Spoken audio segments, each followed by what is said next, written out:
We're here at the Independent Spirits Distillery in Swedesboro.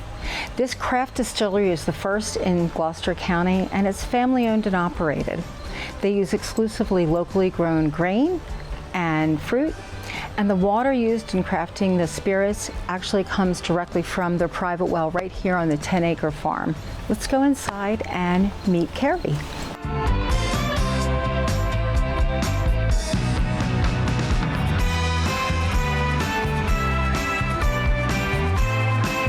I am so happy to introduce you to the owner of the Independent Spirits Distillery in Swedesboro, New Jersey.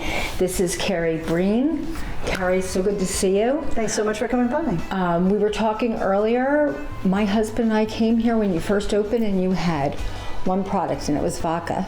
Wow. And I love how much this has grown. So let's start from the beginning. What made you decide to open up a distillery? Well, it was just a bunch of lucky things coming together, really. I was at that phase in my life where I knew I didn't need to be a full-time mom anymore, and I saw that coming, and I wanted to do something with myself. And right around then, New Jersey changed the laws to allow for craft distilling. That was 2013, and I decided to become a craft distiller and I founded this in 2015. So tell me, what do you offer now? We have 12 different spirits that we make. We use nothing but the local grains that grow around here because we have so many great choices. Why would we go anywhere else? And that vodka that we first started with has become a gin. It's become an ADTV. I use that spirit in my espresso liqueur, which is on our top shelf there. Ooh. Also my limoncello. And that all came from the vodka. So what are some of your favorite things about your business? Oh, some of them are complete surprises to me, like all the interaction I get with the customers on the weekends. Because what business do you have where you get that kind of direct feedback? So I really have come to love that.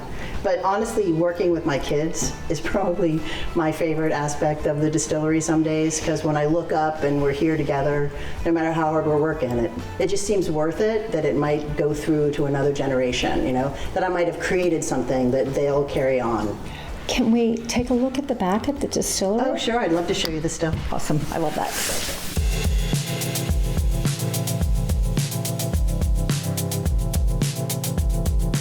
You come at a great time because I actually have grain. This grain comes from Rabbit Hill Farms right down in Shiloh. And I have 1,000 pounds of grain on this pallet. Wow. We're going to fill our mash vessel here with several hundred gallons of warm water. And then we put the grains in there. And we add enzymes that turn the starches of the grains into sugars. And then after a time, when that process is done, I'll activate a big bucket of yeast, and it'll be all foamy and hungry. And at just the right moment, I'll put it in the mash, and those yeasts are going to go in there and eat those sugars, and that's how we create ethanol. Next, we will pump from here. Usually we pump from here, straight into our beautiful still. And then I'll seal it up, and I'll turn the steam on, and it'll become nice and warm in there. And then they'll start to make their journey up the tower. The heart of the run is where the ethanol is. I'm directing that now into these milk tanks. So I'll use wheat to make the vodka, and vodka has to be very pure when you distill it. So I think of it as a very high spirit. So I'll take that high spirit, and I'll put herbs in it. And that's how I'll make the gin or the ADTV.